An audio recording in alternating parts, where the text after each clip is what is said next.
Boa tarde a todos, obrigado por estarem a assistir mais um vídeo. Deus abençoe as vossas famílias. E hoje vamos falar sobre os jovens. Eu tenho aqui um grande amigo meu, o Ivo. Ele vai-nos trazer algumas ideias, alguns pensamentos sobre os jovens e espero que gostem. E então vamos começar o vídeo aqui com os versículos que eu trouxe, que fica em Eclesiastes 3 e diz assim a palavra do Senhor. Há um tempo certo para cada coisa. Há um tempo certo para cada propósito debaixo do céu. Tempo para nascer, tempo para morrer, tempo para plantar e tempo para colher. Tempo para matar e tempo para curar. Tempo para destruir e tempo para construir de novo. Tempo para chorar e tempo para rir. Tempo para ficar triste e tempo para dançar de alegria. Tempo, de, tempo para espalhar pedras e tempo para juntar pedras. Tempo para abraçar e tempo para deixar de abraçar. Para procurar e tempo para perder. Tempo para guardar e tempo para jogar fora. Tempo para rasgar e tempo para costurar. Tempo para calar e tempo para falar. Tempo para amar e tempo para odiar. Tempo para lutar e tempo para viver em paz.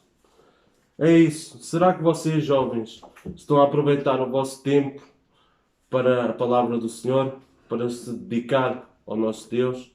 Ou será que estão a dar mais valor ao tempo de estar numa esplanada a beber café, ou de estar a jogar PlayStation, ou estar a ver um filme, ou simplesmente estar sentado no sofá? Será que vocês estão a dar uso do tempo que Deus deu para vocês na sua obra? Ou será que estão à espera da chegada dele e depois então fazer tudo em cima do tempo e não estarem preparados para subir? Não é, Ivo? O que é que achas? Achas que os jovens de hoje estão a dar uso ao tempo que Deus tem colocado nas vidas deles, às oportunidades que são dadas? Alguns não, e creio porque é essencialmente porque pensam que Deus liga pouco à faixa etária dos jovens. Porque normalmente nós pensamos em grandes homens ou em grandes mulheres, como foi Moisés, como foi Esther, como foi Abraão, no Novo Testamento, como foi o próprio Jesus Cristo, etc.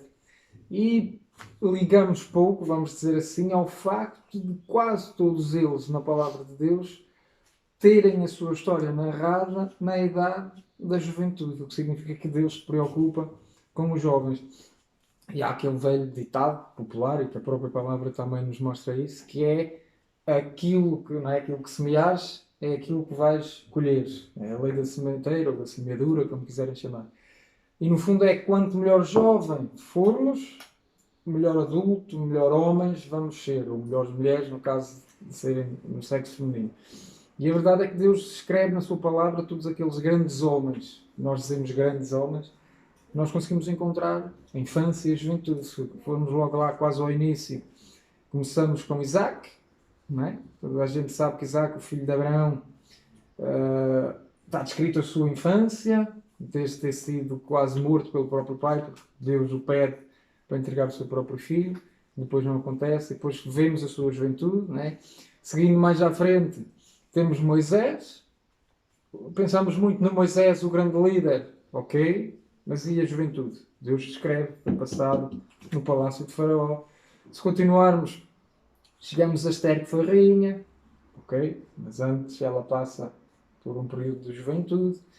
E vários exemplos, o próprio Jesus Cristo, nós conhecemos quando ele nasceu, como ele viveu, como ele cresceu na sua juventude, como exemplo máximo, não é? Mas temos também 4 jovens e é um bocadinho deles que eu gostava de falar e tu vai interrompendo sempre que surgir alguma questão, que é Daniel, Ananias, Misael e Azarias, que se calhar nós não conhecemos porque estamos habituados a dizer Daniel, Cedraque, Mesaque e Abdenego, ou Abdenego, consoante a pronúncia. E a verdade é que estes 4 jovens, que depois foram homens, mas a sua história quase toda no livro de Daniel, eu desafio a abrirem já em Daniel no capítulo 1, a maior parte da sua história descrita é na juventude. E nós às vezes pregamos ou falamos, no caso de quem conhece a palavra, pensamos que eles já eram homens, mas diz a palavra que eram jovens. E eu gostava de ler logo no capítulo 1 de Daniel e o versículo 7, algo que é muito importante nós pensarmos e é onde eu gostava de focar um pouco. Daniel 1,7 diz, e aqui, só para contextualizar um pouco esta passagem, eles eram jovens hebreus, ou judeus, como quiserem chamar, e estamos perante o tempo em que o povo estava sob o cativeiro da Babilónia, do rei Nabucodonosor. E, portanto, eles saem das suas terras e vão para a Babilónia em cativeiro, em exílio, como quisermos chamar. E no versículo 7 nós lemos, e o chefe dos eunucos babilónicos, lhes pôs outros nomes, a saber, a Daniel pôs-o de Beltesazar, a Ananias o de Cedraque, e a Misael o de Mesaque, e a Azarias o de Abdenego. Nós aqui vemos 4 jovens que têm nome hebreu ou judeu, Daniel, que significa Deus é o meu juiz, Ananias, que significa Deus de graça ou Deus misericordioso, Misael, que significa uma pergunta, quem é como Deus, ou se quisermos, não há ninguém como Deus, e Azarias, que significa o Senhor é o meu auxílio, o Senhor é o meu ajudador. E são colocados perante novos nomes. Beltesazar, que é o de Daniel, que significa Bel, o Deus Bel, proteja a sua vida. Cedraque, que significa sob o comando de Acu, que era um deus babilónico. Mesaque, que significa a mesma coisa que Misael, no sentido de quem é como, mas aqui não é como Deus, mas quem é como Acu, o deus babilónico. E Abdenego, que significa servo de Nebo, ou Nebo, como quisermos pronunciar, que era também um deus babilónico. E aqui eu vejo 4 jovens perante uma crise. E é uma crise que no século XXI é muito atual, que é uma crise de identidade. Para quem não sabe, naquele tempo e ainda hoje, os nomes judeus são dados porque representam um significado. Representam um nome de família, representam algo que os judeus pensam como identidade da pessoa. Ainda hoje é assim, se formos, por exemplo, a Belmonte, no nosso caso em Portugal, que é uma terra onde há muitos judeus, nós percebemos que cada família tem o seu nome porque identifica aquela família e tem um significado. Então nós vemos estes 4 jovens perante uma crise de identidade. E eu creio que é muito atual isto no século XXI. E acontece, já todos nós passamos, se calhar alguns que nos estão a ouvir estão a passar, que é aquela crise que não sabemos o que vestir, não sabemos o que fazer, não sabemos como falar. Não sabemos lidar com o nosso corpo. Por exemplo, também. E o expoente máximo desta crise é não sabermos muitas vezes aquilo que somos. Exatamente. E nós vemos aqui que estes jovens mantiveram-se na sua identidade. E antes de dar a oportunidade de falar, eu gostava de lêssemos agora o versículo 19 e 20 do mesmo capítulo. Diz, e o rei falou com eles, e entre todos eles não foram achados outros tais, como Daniel, Ananias, Misael e Azarias. Portanto, ficaram assistindo diante do rei. E em toda a matéria de sabedoria e discernimento, sobre o que o rei lhes perguntou, os achou 10 vezes mais doutos, mais inteligentes, do que todos os magos astrólogos que havia em todo o seu reino. Estes jovens mostraram que eram diferentes. Porquê? Porque mesmo com nomes diferentes, mesmo numa terra diferente, longe da família, eles mantiveram aquilo que era. Estavam longe de tudo, mas não estavam longe de Deus. E este é o desafio que eu vos deixo.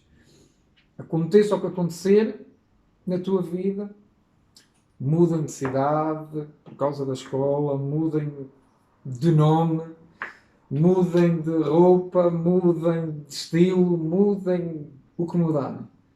Nunca mudes a tua identidade. E a identidade não está no que está cá fora, está no que está lá dentro. Não é o que tu vestes que vai dizer se és educado ou não, é a forma como falas. Também não é o que tu vestes que vais dizer, aqui posso entrar numa área um pouco complicada, mas na palavra eu vejo não é aquilo que tu vestes que mostra se és cristão ou não. É o teu interior e a tua forma de estar. É certo que há roupas para todos os sítios, não há roupas certas nem erradas, há roupas para sítios e formas de estar em sítios. Eu vou para a praia de biquíni, mas não vou para o trabalho de biquíni. Vou para a praia de calções, mas não vou trabalhar de calções de banho. Ou seja, não há roupas certas e erradas, há roupas adequadas aos sítios, há formas de estar adequadas aos sítios. E é o nosso coração, o nosso interior que diz se somos cristãos ou não. Não é o que tu usas, o que tu deixas de usar, não é o que tu vestes, o que tu deixas de vestir, é a tua forma de ser no interior que mostra se és cristão ou não, ou se estás longe ou perto de Deus. Não sei se queres dizer Sim, alguma sim, coisa em claro, relação claro. a... No nosso dia, nós sentimos muita necessidade de parar um pouco e refletir naquilo que fazemos e naquilo que dizemos. Há dias que nós acordamos mais bem dispostos, outros dias mais em baixo, uns dias temos uma situação que não estávamos à espera e que nos deixa mais tristes. Eu falo isto enquanto eu tenho 33 anos, o Ivo é mais novo que eu, um pouquinho. Não somos, não temos uma grande vivência, assim, a nível de idade, mas já passamos por situações em que nos deixa mais em baixo e outras mais alegres, pronto. Somos jovens. Exato. E então eu posso dizer muitas vezes que eu sinto a necessidade de parar um pouco e agora também, como eu já vos falei no último vídeo, a minha presença em Cristo, o meu encontro com o Espírito Santo, levou-me muito a pensar nas coisas passadas que eu fiz. Ou seja, deixei de ver a vida como o destino e passei a ver a vida como um caminho que Deus preparou para a minha chegada a Ele, até agora, porque eu sei que o caminho, se Deus assim o quiser, vai ser muito mais cheio de coisas boas e coisas más, porque a vida não é só feita de coisas boas. Deus lança-nos desafios menos bons que nós temos, que Ele sabe que nós temos a capacidade de superar. E às vezes isso deixa-nos mais em baixo e deixa-nos mais tristes. E é aí que eu quero chegar. A presença com Deus não é só na palavra, não é só na oração, não é só na casa do Senhor, isso é importante, é importantíssimo, mas também numa música, num momento parado, sem pensar em mais nada, sentado num sofá, na cama, onde vocês quiserem, no jardim, no meio do monte. Esses momentos fazem-nos encontrar aquilo que a gente precisa para certas situações. Ou seja, há situações em que estamos mais em baixo e que talvez o simples passar de um animal bonito, assim, possa fazer com que nós sentimos uma alegria, algo que nos chame para estar noutro estado de espírito. Um louvor, uma música que a gente ouça na rádio, uma música de adoração que a gente ouve, que pode trazer-nos algo que a gente precise. E muitas vezes os jovens de hoje em dia, eles deixam-se levar por situações um bocado menos boas e da maneira com que passam a puberdade, não é? Que estão nos seus 15, 16, 17. Eles deixam-se levar por situações de espírito que possam levar muitas vezes a tomar atos inconscientes que podem deixar marcas no seu futuro. E eu deixo-vos um desafio. Vocês, quando estão tristes ou que estão em baixo por causa de um namorado, uma namorada, ou uma situação de família entre adultos que vos impliquem muito no meio, eu sei que isto é um bocadinho difícil de falar, porque cada um sabe daquilo que está em casa, não é? Com um de vocês, mas é assim, quando algo na vossa vida esteja menos bem, fiquem um bocadinho sozinhos.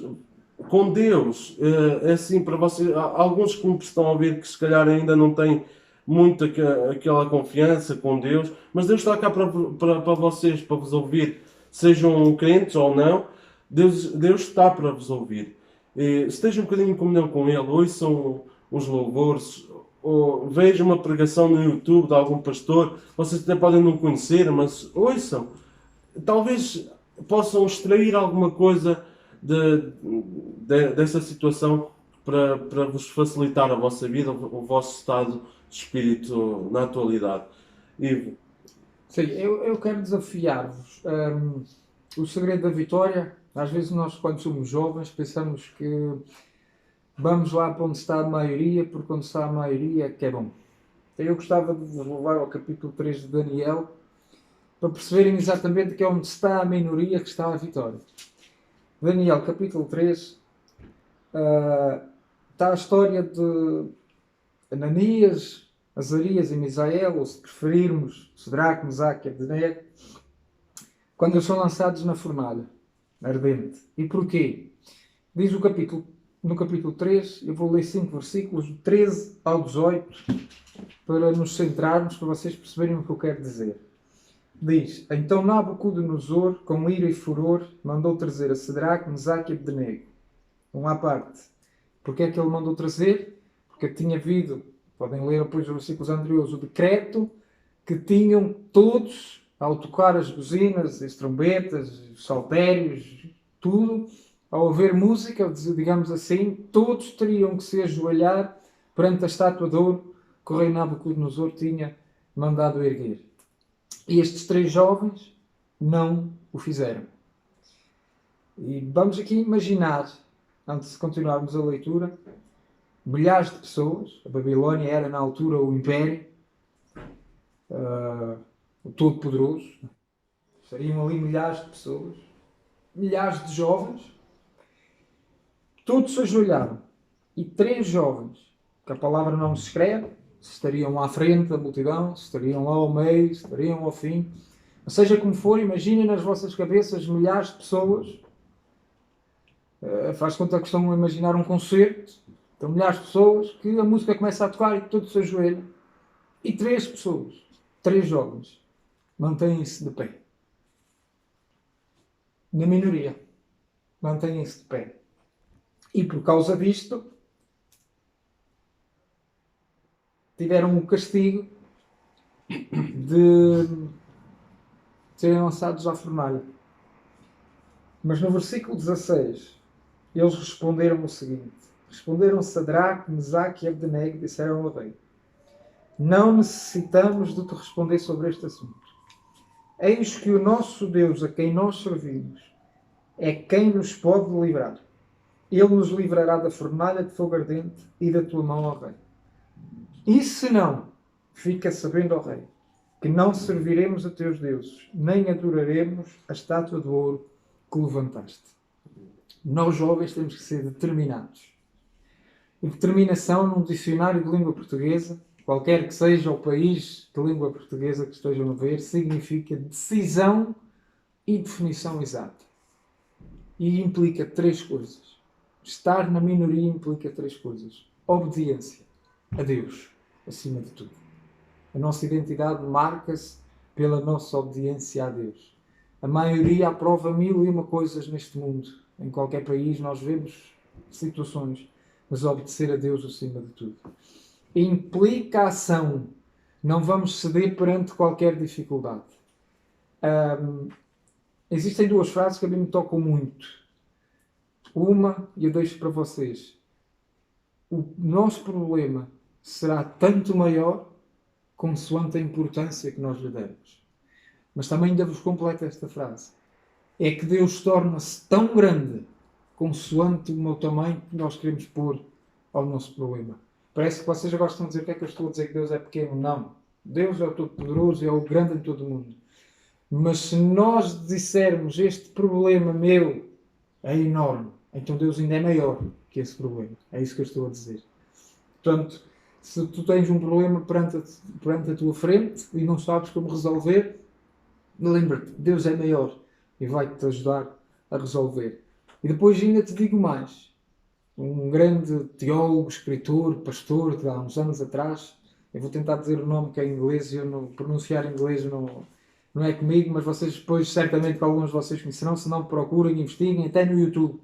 Charles Spurgeon disse uma frase muito, muito importante. A solução do teu problema está na distância que tu tiveres os teus joelhos ao chão. Então dobra os teus joelhos. Cola os teus joelhos ao chão. Ora, que Deus vai resolver. E finalmente, tenha um propósito e um objetivo na tua vida. O objetivo destes 3 jovens, vocês poderão ler o versículo 29, até posso ler no instante, Nabucodonosor diz: por mim, pois, é feito um decreto pelo qual todo o povo e nação e língua que disser blasfémia contra o Deus de Cedraque, Mesaque e Abdenego seja despedaçado.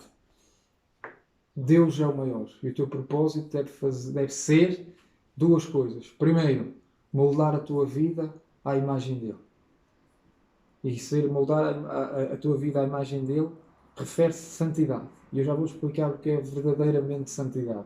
Porque há muitos que pensam que santidade é a perfeição e aquele santo que lá está pendurado no altar. Não é nada disso. E é também teres um objetivo de ganhar almas. E a primeira alma que tu tens que ganhar, com a ajuda dele, como é óbvio, porque ele é aquele Salvador, mas a primeira alma que tu tens que ganhar é a tua. É criar a tua identidade. Porque só podes salvar outras, só podes ajudar outras quando tu estiveres bem contigo próprio. E isso começa contigo mesmo e Deus. E a santidade é nada mais, nada menos. Santidade, isto é, ser santo. Ser santo não é sinónimo de ser perfeito. Santo significa separado para uso exclusivo de Deus. E quando Deus diz que nós somos os seus santos, está na sua palavra, Ele não está a dizer que nós somos perfeitos. Ele está a dizer que nós somos os separados para Ele. E isso é uma decisão que tu tens que tomar. Separa-te do mundo. Não é deixar de viver no mundo, não é deixar de ter diversões no mundo. Há coisas que são boas, não são más. Não é? Tu, se já és casado, se tens a tua namorada, porque o jovem é até talvez aos 40. Né? Se tiver aí alguém com 60 anos, não se sente mais velho. Exatamente. Porque a juventude também está na cabeça, no cérebro, não é no corpo. Não é?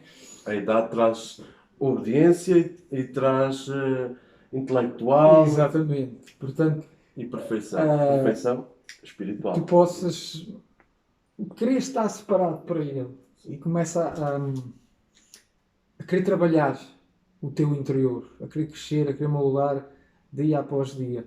Que ninguém te diga que por fazeres isto ou fazeres aquilo que Deus não te quer. Não. Eu dou um exemplo. Se a família é um projeto e é o maior projeto de Deus, então significa que também temos que tirar tempo para prazer e lazer com a família. Não é? O foco deve ser este. Ele em primeiro, Ele, Deus em primeiro, a família em segundo, a igreja em terceiro, a igreja ao corpo de Cristo e o resto por aí abaixo. E as coisas vão sendo acrescentadas. Não é errado ir ver um jogo de futebol. Não é errado ir jogar futebol. Não é errado ir beber café com os amigos. Não é errado ir para a praia passear com os amigos. Lembra-te, e termino com esta frase: ser cristão não é difícil. Às vezes os jovens não querem seguir a Cristo ou não querem se identificar com esta e com aquela igreja porque pensam que é difícil, têm que deixar isto e aquilo, têm que fazer aquilo e aquilo outro. Não, ser cristão não é difícil, é desafiante. Pensa no cristianismo como um jogo. Não é? Aqui vou dar um exemplo, não é lançarmos à sorte, não é pegar no dado e lançar, mas pensa que tu és a peça do puzzle, a peça do jogo, não é? Deus é o que lança o dado e vai-te mandando para certas casas. E tu tens que responder a certos desafios à medida que vais fazendo o jogo. E às vezes retrocedes porque não consegues responder afirmativamente naquela casa, naquela etapa. Não é? E voltas atrás. Às vezes voltar atrás também é bom. Porque às vezes temos que recuar 3 casas e depois até avançamos 6. Não é? A vida cristã é um jogo. Um jogo, entendam, um desafio no sentido que tem várias etapas, tem várias escadarias. Porque é que o apóstolo Paulo dizia: prossigo para onde? Para o alvo. Deixando as coisas que para trás ficam, ou seja, deixando as etapas que vão ficando para trás, eu prossigo para o alvo. Normalmente um desafio tem um alvo, tem uma meta. Não é? E a nossa meta também é esta. É a realidade, que é Jesus Cristo e a Nova Jerusalém. É um tema que poucos querem falar, mas deixo o desafio também pensarmos. Sim, exatamente. Mais no próximo vídeo. Existe alvo. Não é? Nós estamos aqui 2 jovens e termino com isto. Nós não acreditamos em utopias. Acreditamos em realidades. realidades que algumas nós não conseguimos abrir a cabeça e explicar-vos. Tem a ver com acreditar ou não acreditar. Foi com o interior de cada um de nós. Porque Deus dá-se a sentir. Essa é Exatamente. a grande questão. Dá-se a sentir e dá-se a mostrar e dá-se a conhecer. Porque eu costumo dizer que mais do que acreditar nele, que acredito, a fé é acreditar, mas mais do que acreditar nele, eu conheço. Não o vejo fisicamente, mas eu sei que ele está lá. Porque há em certas situações que ele está lá. E muitos sabem que ele está lá. Querem-lhe chamar outro nome. Querem-lhe chamar de destino, chamam-lhe de Buda, chamam-lhe de sorte, chamam-lhe de acaso, chamam-lhe de o equilíbrio do universo, chamam-lhe de cosmos, chamam-lhe de mil e uma coisas. Porque não querem ir ao foco da questão, que é Deus. E a palavra tem a explicação para tudo o que aconteceu. Desde o início da era humana e até ao antes. Se nós lermos com atenção, Deus também responde ao que é antes. Porque a palavra de Deus não nega nada de certas coisas que a ciência vai descobrindo. Que antes de ser habitada a Terra por homens, terá sido habitada por dinossauros. Não sabes. Onde é que a palavra diz que não? A palavra não diz que não. A palavra diz que Deus criou o homem à sua imagem e semelhança. Não diz que só criou o homem. Diz que criou o homem e a mulher à sua imagem e semelhança. E alguns querem pegar no versículo bíblico para dizer que Deus só criou Adão e Eva e, portanto, depois os filhos, que para a geração continuar, então tiveram que ser os filhos a ter relações sexuais com a mãe. Sim. A palavra de Deus não diz Deus só criou Adão e Eva. A palavra de Deus diz que Deus criou Adão e Eva. E que foi o primeiro homem e a primeira mulher. A palavra de Deus não diz que foram só eles que foram criados. Apenas que são os primeiros. E que estiveram algum tempo sozinhos no paraíso. O resto não está escrito. Mas nós não podemos afirmar que Deus só criou isto ou aquilo. Deus criou. Mas há mais. E ser jovens é saber que há um Deus que quer criar algo maravilhoso na vossa vida. Não se esqueçam, ser jovens é também o gatilho que vos pode levar a algo mais na vossa vida. Profissionalmente, na família, de igreja, na família cristã, na vossa família, quem quiser construir uma família própria, como o Ivo estava a dizer, também é importante. Mas vocês são o gatilho. E o gatilho pode ser um gatilho ágil ou um gatilho que demora mais tempo a disparar. Exato. Tudo depende do tempo que vocês dão para Cristo, do tempo que vocês dão para a palavra. Daí eu vou acabar como comecei. Será que estás a gerir o teu tempo? Ou ele é um mero ponteiro de horas e minutos e segundos? Pensem, reflitam, deixem comentários. Temos aqui a presença do Ivo pela primeira vez, irá vir mais vezes se Deus quiser, e espero que tenham gostado, que Deus abençoe fortemente a todos vocês e vemo-nos no próximo vídeo, ok? Obrigado.